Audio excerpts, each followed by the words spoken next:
भारत में एक संवैधानिक विवाद लगातार चर्चा का विषय बना हुआ है। अप्रैल 2025 में सुप्रीम कोर्ट ने एक महत्वपूर्ण फैसले में राष्ट्रपति और राज्यपालों के लिए विधेयकों पर निर्णय देने से संबंधित समय सीमा का निर्धारण किया था। इसके बाद राष्ट्रपति द्रौपदी मुर्मू की तरफ से आर्टिकल 143 के तहत इस मुद्दे पर सुप्रीम कोर्ट से सलाह मांगी गई और सुप्रीम कोर्ट इस मुद्दे पर विचार कर रहा है। सुप्रीम कोर्ट की 5 न्यायाधीशों की पीठ ने 11 दिन की सुनवाई लगभग पूरी कर ली है और अपने फैसले को सुरक्षित रख लिया है, जिसके कारण ये मुद्दा एक बार फिर से सतह पर आया है। आज इस वीडियो के माध्यम से हम ये समझने की कोशिश करेंगे कि इस बहस के दौरान सुप्रीम कोर्ट में जो ये बहस चल रही है, इस बहस के दौरान अलग अलग मुद्दों पर केंद्र और राज्यों ने किस प्रकार से अपने अलग अलग पक्षों को प्रस्तुत किया है। तो चलिए इस टॉपिक की शुरुआत करते हैं और सबसे पहले इस पूरे मुद्दे की एक पृष्ठभूमि को जानने का प्रयास करते हैं। आप ये जानते हैं कि अप्रैल 2025 में 2 न्यायाधीशों की पीठ ने एक महत्वपूर्ण निर्णय दिया और ये पूरा जो मुद्दा था, ये तमिलनाडु राज्यपाल आर.एन. रवि द्वारा तमिलनाडु से संबंधित 10 विधेयकों पर अपने एसेंट को प्रदान करने के अंतर्गत जो देरी हो रही थी, उससे संबंधित था। इस देरी को सुप्रीम कोर्ट ने असंवैधानिक बताया था, अनकॉन्स्टिट्यूशनल बताया था। और जब ये अनकॉन्स्टिट्यूशनल बताया गया तो उसी दौरान सुप्रीम कोर्ट ने राज्यपाल और राष्ट्रपति के लिए एक समय सीमा का निर्धारण भी कर दिया कि उनको विधेयकों पर कितनी समय सीमा के भीतर निर्णय लेना है या अपना एसेंट प्रदान करना है। इसके बाद राष्ट्रपति द्रौपदी मुर्मू के द्वारा अनुच्छेद 143 ए के तहत सुप्रीम कोर्ट से इस विषय पर सलाह मांगी गई कि क्या सुप्रीम कोर्ट इस प्रकार के समय सीमा का निर्धारण राष्ट्रपति के लिए कर सकता है। तो ये सलाह मांगी गई और जब ये सलाह मांगी गई तो एक तरह से आप ये कह सकते हैं कि सुप्रीम कोर्ट ने जो पहले निर्णय दिया था उसकी समीक्षा का प्रश्न उठ गया। पहले जो निर्णय अप्रैल 2025 में दिया था वो 2 न्यायाधीशों की पीठ ने दिया था और जब राष्ट्रपति ने इस मुद्दे पर सुप्रीम कोर्ट से सलाह मांगी तो ये 5 न्यायाधीशों की पीठ में गया और जिसकी अध्यक्षता कौन कर रहे हैं, देश के मुख्य न्यायाधीश बी.आर. गवई द्वारा की जा रही है। तो इस पर राज्यों ने ये कहा है कि अगर सुप्रीम कोर्ट ने कोई फैसला दे दिया है तो वो फैसला अपने आप में अंतिम होता है और अगर उसकी समीक्षा की जानी चाहिए तो उसी पीठ के द्वारा समीक्षा की जानी चाहिए जिस पीठ ने फैसला दिया था। इस प्रकार से राष्ट्रपति द्वारा जो ये रेफरेंस दिया गया है, राष्ट्रपति द्वारा जो सुप्रीम कोर्ट से सलाह मांगी गई है, ये वस्तुतः अपने आप में पुराने फैसले की समीक्षा की ही तरह दिखाई दे रहा है, जो सही नहीं है। ये सुप्रीम कोर्ट की अखंडता को भी नुकसान पहुंचाता है। राज्यों के द्वारा इस प्रकार के तर्क दिए गए हैं। तो हम देखेंगे कि किस प्रकार से अलग अलग मुद्दों पर राज्यों ने और केंद्र ने अपने तर्कों को प्रस्तुत किया है। मामला इसी से संबंधित है कि राष्ट्रपति और राज्यपालों द्वारा विधेयकों पर हस्ताक्षर या एसेंट प्रदान करने से अंतर्गत जो समय सीमा का निर्धारण सुप्रीम कोर्ट ने कर दिया था, तो उसी को लेकर के पूरा मुद्दा उभरा था और राष्ट्रपति द्वारा आर्टिकल 143 ए के तहत सुप्रीम कोर्ट से ये सलाह मांगी गई थी कि क्या इस प्रकार की समय सीमा का जो निर्धारण है वो सुप्रीम कोर्ट के द्वारा किया जा सकता है, नहीं किया जा सकता है। आपको इस बात को भी ध्यान में रखना चाहिए कि जो सुप्रीम कोर्ट ने अप्रैल 2025 में निर्णय दिया था, वहां पर सुप्रीम कोर्ट ने आर्टिकल 142 के तहत अपने विशेषाधिकार का प्रयोग किया था। सुप्रीम कोर्ट आर्टिकल 142 के तहत इस प्रकार के निर्णय दे सकता है जिनमें उसको लगता है कि पूर्ण न्याय नहीं हुआ है। वहां पर वो अपने समक्ष उपस्थित किसी मुद्दे पर पूर्ण न्याय को सुनिश्चित करने के लिए हस्तक्षेप कर सकता है और इसी हस्तक्षेप के तहत उसने राज्यपाल और राष्ट्रपति के लिए विधेयकों पर निर्णय लेने के लिए हस्ताक्षर करने से संबंधित या एसेंट प्रदान करने से संबंधित एक समय सीमा का निर्धारण किया था। और साथ ही आर.एन. रवि द्वारा, जो तमिलनाडु के राज्यपाल है, उनके द्वारा जो 10 विधेयक रोके गए थे उन विधेयकों को भी मंजूरी प्रदान कर दी थी आर्टिकल 142 के तहत, जो कि सुप्रीम कोर्ट को किसी मामले में पूर्ण न्याय सुनिश्चित करने के लिए हस्तक्षेप की शक्ति प्रदान करता है। इस पूरे मुद्दे में न्यायपालिका बनाम कार्यपालिका के साथ साथ संघवाद का मुद्दा विशेष रूप से महत्वपूर्ण हो जाता है। संघवाद का मतलब क्या होता है? जब हम संघवाद की बात करते हैं तो इसका एक विशिष्ट रूप होता है, संघवाद का एक विशिष्ट मतलब होता है। संघवाद का मतलब होता है 2 स्तरों पर सरकारें, जैसे हमारे यहाँ केंद्र स्तर पर भी सरकार है और राज्यों के स्तर पर भी सरकार है। तो 2 स्तरों पर सरकारें और इन सरकारों के बीच शक्तियों का स्पष्ट विभाजन और इस विभाजन का एक लिखित आधार। किस प्रकार का आधार? एक लिखित आधार हमारे सामने या हमारे देश में इस प्रकार का लिखित आधार क्या है? संविधान इसका हमारे देश में लिखित आधार है। और अगर इस तरह की शक्तियों में किसी प्रकार की अस्पष्टता उत्पन्न होती है तो उस अस्पष्टता को दूर करने के लिए एक स्वतंत्र न्यायपालिका, तो स्वतंत्र जो न्यायपालिका है वो भी किसका हिस्सा होती है? वो भी संघवाद का एक महत्वपूर्ण हिस्सा होता है। और हमारे देश में इस प्रकार की अपेक्षा की जाती है, और जो हम अपने संविधान का स्ट्रक्चर देखेंगे उसमें इस प्रकार की अपेक्षा की जाती है कि केंद्र और राज्य सरकारों को मिलकर के काम करना है, जिससे देश का उज्जवल भविष्य और विकास की बेहतर पृष्ठभूमि निर्मित हो। तो ये पूरे मामले की पृष्ठभूमि आपने जान ली है। अब एक बार जो राष्ट्रपति ने सलाह मांगी है 143(1) के तहत सुप्रीम कोर्ट से, उस रेफरेंस की प्रकृति क्या है, उसके नेचर पर भी सामान्यतः बात कर लेते हैं। आर्टिकल 143 के तहत राष्ट्रपति द्वारा सुप्रीम कोर्ट से सलाह मांगी जा सकती है। किस विषय पर सलाह मांगी जा सकती है? एक ऐसा विषय जो कि सार्वजनिक महत्व का हो और जिसमें महत्वपूर्ण विधिक, लीगल और फैक्चुअल प्रश्न निहित हो, अंतर्निहित हो। यानी राष्ट्रपति सुप्रीम कोर्ट से किसी महत्वपूर्ण विधिक या तथ्यात्मक प्रश्न पर सलाह ले सकता है जिसका सार्वजनिक महत्व हो। लेकिन सुप्रीम कोर्ट इस तरह के मुद्दों पर राय देने से इनकार भी कर सकता है, और सुप्रीम कोर्ट पहले भी दो ऐसे मामले आए हैं जहां पर उसने अपनी राय देने से इनकार कर दिया है।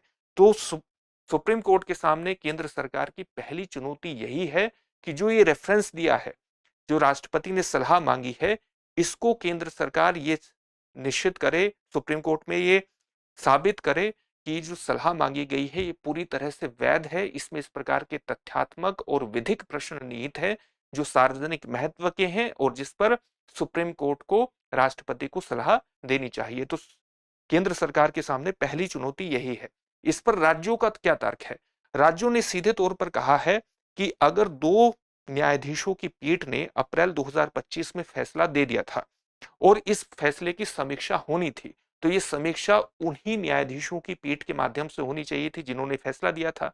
अगर सरकार ने, केंद्र सरकार ने राष्ट्रपति के रेफरेंस के माध्यम से 143, जो आर्टिकल 143 है उसके प्रयोग के माध्यम से राष्ट्रपति द्वारा सुप्रीम कोर्ट से सलाह मांगी गई है, तो ये कहीं ना कहीं सुप्रीम कोर्ट की ही अखंडता पर एक प्रहार है, क्योंकि समीक्षा केवल उन्हीं जजों के द्वारा की जा सकती है जिन्होंने फैसला प्रदान किया है। अगर अलग पीठ के माध्यम से समीक्षा करवाई गई है, करवाने का प्रयास केंद्र सरकार ने किया है, तो ये न्यायपालिका की अखंडता पर चोट करता है। जबकि केंद्र सरकार ने इसके बारे में तर्क दिया है कि आर्टिकल 143 के तहत सलाह मांगना बिल्कुल ही अलग प्रक्रिया है, उसका इससे कोई संबंध नहीं है। पुरानी फैसले होते हुए भी संवैधानिक संदेह को दूर करने के लिए आर्टिकल 143 के तहत संदर्भ लिया जा सकता है। इस पूरे मुद्दे में राज्यपाल की शक्तियों पर भी लगातार बात हुई है, और जो सुप्रीम कोर्ट में बहस चल रही है उस पर भी केंद्र सरकार ने और राज्य सरकारों ने अपने अलग अलग तर्क प्रस्तुत किए हैं। जैसे राज्यों का पक्ष यह है कि आर्टिकल 143 के तहत राज्यपाल जो हैं वो राज्य की जो मंत्री परिषद है उसकी सलाह से बंधे हुए हैं, क्योंकि जो राज्य सरकार है वही जनता की वास्तविक इच्छा का प्रतिनिधित्व करती है। जो लोकप्रिय इच्छा है उसका प्रतिनिधित्व, उसका रिप्रेजेंटेशन किसके द्वारा किया जाता है? उसका रिप्रेजेंटेशन राज्य सरकार के द्वारा किया जाता है। इसलिए लोकप्रिय इच्छा का प्रतिनिधित्व अगर राज्य सरकार करती है तो राज्य सरकार की सलाह से ही राज्यपाल बंधे हुए हैं, और राज्यपाल उस सलाह को नजरअंदाज नहीं कर सकता है। सुप्रीम कोर्ट ने भी बार बार इस फैसले को, इस मुद्दे को बार बार कहा है कि इस तरह के फैसले दिए हैं, और उसमें राज्यपाल के लिए यही निर्धारित किया गया है कि वो जो लोकप्रिय इच्छा का प्रतिनिधित्व करने वाली राज्य सरकार है उसके फैसलों से बंधा हुआ है। ये राज्यों के पक्ष हैं, राज्यों के तर्क हैं जो कि उसने राज्यपाल की शक्तियों के संदर्भ में दिए हैं। केंद्र का पक्ष क्या है राज्यपाल की शक्तियों के संदर्भ में? केंद्र का पक्ष यह है कि जो राज्यपाल है उसका जो पद है वो केवल पोस्टमैन का या प्रदर्शनी का पद नहीं है, 100 पीस नहीं है। ना तो पोस्टमैन का है ना 100 पीस है। उसका अपना एक उसका अपने ही विवेकाधिकार तय किए गए हैं। सभी विवेकाधिकार हटाने का प्रस्ताव संविधान सभा ने भी एक प्रकार से खारिज कर दिया था, और राज्यपाल कभी कभी मंत्री परिषद से नहीं भी बंधे होते हैं। ये केंद्र सरकार का पक्ष है। केंद्र सरकार ने अपने जो पक्ष है उसमें कई महत्वपूर्ण आंकड़े प्रस्तुत किए हैं। जैसे उसने एक आंकड़ा कहा है कि 1970 के बाद लगभग कितने विधेयक? 17,000 विधेयकों में से केवल 20 विधेयक ही ऐसे हैं जो राज्यपालों के द्वारा रोके गए हैं और 90% विधेयक ऐसे हैं जिन्हें राज्यपालों द्वारा पहले महीने में ही अनुमति प्रदान की गई है। इसलिए ये कहना कि राज्यपाल विधेयकों को रोक करके बैठ जाते हैं, ये सही तर्क नहीं है। तो ये बात हुई राज्यपालों की शक्तियों की। अब ये एक और प्रश्न था कि राज्यपालों के पास जो वीटो शक्ति है, यानी विधेयकों को वो असीमित समय तक अपने पास रख लेते हैं, जिसके लिए कई बार पॉकेट वीटो शब्द का भी इस्तेमाल होता है। तो उसके अंतर्गत समय सीमा का निर्धारण क्यों नहीं होना चाहिए? इस पर केंद्र सरकार का और राज्य सरकार का क्या पक्ष है? अप्रैल 2025 में सुप्रीम कोर्ट ने सीधे तौर पर कहा था कि राज्यपाल अनंत समय तक विधेयक लंबित नहीं रख सकते, यानी पॉकेट वीटो जो है वो वर्जित है। सुप्रीम कोर्ट ने अप्रैल 2025 में अपने फैसले में सीधे तौर पर कह दिया था। इस मामले पर केंद्र सरकार का क्या पक्ष है? केंद्र सरकार का क्या कहना है कि ये जो पूरा मुद्दा है कि राज्यपालों के द्वारा विधेयकों को अनुमति प्रदान करने, एसेंट प्रदान करने या हस्ताक्षर करने से संबंधित जो मुद्दा है, इसके जो प्रावधान है वो भारत शासन अधिनियम 1935 से आए हैं। तो भारत शासन अधिनियम 1935 में जो प्रावधान किए गए थे वो इस संदर्भ में विशेष रूप से महत्वपूर्ण हो जाता है, क्योंकि संविधान में 1935 के भारत शासन अधिनियम की भाषा ही अपनाई गई है, जहां राज्यपाल को पूर्ण वीटो के अधिकार एक प्रकार से दिखाई देता है। संविधान सभा ने इस संदर्भ में समय सीमा का प्रस्ताव हटा दिया था। इस समय सीमा को हटा करके एक नया शब्द ऐड किया गया, जितनी जल्दी हो सके, एज सुन एज पॉसिबल शब्द रखा गया और उनके लिए समय सीमा का निर्धारण एक प्रकार से हटा दिया गया। राज्यों का इस संदर्भ में तर्क यह है कि जितनी जल्दी हो सके, यानी एज सून एज पॉसिबल का मतलब है त्वरित निर्णय। एज सून एज पॉसिबल का मतलब ये नहीं है कि असीमित समय तक विधेयक को अपने पास रखना है, एक तरह से पॉकेट वीटो का इस्तेमाल करना है। असीमित समय का एज सुन एज पॉसिबल का सीधा सा मतलब है कि त्वरित गति से निर्णय लेना है। और साथ ही सुप्रीम कोर्ट द्वारा जो अप्रैल 2025 में समय सीमा निर्धारित करने का प्रयास किया गया है, तो इसका मतलब ये नहीं है कि जो समय सीमा समाप्त होने के बाद विधेयक पर अपने आप स्वीकृति मिल जाएगी। उसका सीधा सा मतलब ये है, केवल ये बताना है कि न्यायिक समीक्षा कब संभव हो सकेगी उस विधेयक से संबंधित। तो वो न्यायिक समीक्षा के समय को कहीं ना कहीं निर्धारित करने की कोशिश करता है। उसका मतलब ये नहीं है कि स्वतः ही उस समय सीमा के बाद विधेयक को अनुमति मिल जाएगी या स्वीकृति प्राप्त हो जाएगी। इस पूरे मुद्दे में राज्यों के मौलिक अधिकार से संबंधित भी एक मुद्दा उठा। विशेष तौर से जो सुप्रीम कोर्ट ने अप्रैल का फैसला था, उसमें यह कहा कि राज्यों को अनुच्छेद 32 के तहत याचिका दायर करने का अधिकार है। और अनुच्छेद 32 के अंतर्गत आप जानते हैं कि व्यक्तियों की जब मौलिक अधिकार हैं, मौलिक अधिकारों के अंतर्गत कई प्रकार की रिट जारी की जा सकती है सुप्रीम कोर्ट के अंतर्गत। तो केंद्र सरकार का यही कहना है कि अनुच्छेद 32 केवल व्यक्तियों के मौलिक अधिकारों के लिए है, राज्य इसका दावा नहीं कर सकते। अनुच्छेद 32 के अंतर्गत राज्य इस प्रकार का दावा याचिका दायर करने के अंतर्गत नहीं कर सकते हैं। राज्यों का तर्क है कि संविधान निर्माताओं ने राज्यपाल को केंद्र और राज्यों के बीच एक महत्वपूर्ण कड़ी के रूप में परिभाषित किया है और उसके अंतर्गत राज्यों को भी अधिकार मिलना चाहिए कि 32 के अंतर्गत अगर उनकी किसी प्रकार की शिकायत है तो वो याचिका दायर करने का अधिकार उनके पास हो, ताकि जो उनके अधिकार है, जो संवैधानिक अधिकार है, वो लागू किए जा सके सुप्रीम कोर्ट के द्वारा। तो ये भी एक विवाद का मुद्दा बन गया है। और इसी के अंतर्गत, इस महत्वपूर्ण मुद्दे के अंतर्गत कि राज्यों को इस प्रकार के याचिका दायर करने के अधिकार हैं, आर्टिकल 32 के अंतर्गत, इसमें आंध्र प्रदेश की जो सरकार है, जो कि एनडीए नेश जो हमारे राष्ट्रीय जनतांत्रिक गठबंधन है उसका सहयोगी है, सहयोगी पार्टी की सरकार है, उसने भी राज्यों की इस अधिकार का समर्थन किया है।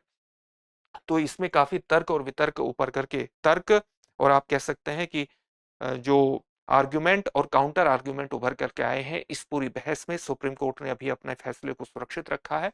आने वाले समय में सुप्रीम कोर्ट किस प्रकार का निर्णय लेते हैं, ये देखने वाली बात होगी, क्योंकि सुप्रीम कोर्ट के निर्णय से ही इस बात का एक बहुत बड़ा फैसला तय होगा कि न्यायपालिका और बनाम जो केंद्र सरकार है या न्यायपालिका बनाम कार्यपालिका के जो अधिकार हैं वो किस प्रकार से परिभाषित होते हैं।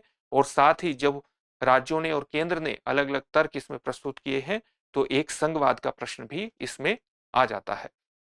अब इससे संबंधित एक महत्वपूर्ण प्रश्न को देख लेते हैं। अनुच्छेद 143 निम्नलिखित में से किससे संबंधित है? आपके सामने ऑप्शंस हैं। राज्यपाल की शक्तियां, राष्ट्रपति का सुप्रीम कोर्ट से सलाह लेना, राष्ट्रपति क्षमादान शक्ति, मंत्रिपरिषद की सामूहिक जिम्मेदारी। इस प्रश्न का उत्तर आप हमें कमेंट बॉक्स में कमेंट करके जरूर दीजिए। फिर से एक नई सेशन में आपसे मुलाकात होगी। धन्यवाद। अब एग्जाम की तैयारी को और बेहतर करने के लिए हमारे चैनल को लाइक, शेयर और सब्सक्राइब करना ना भूलें।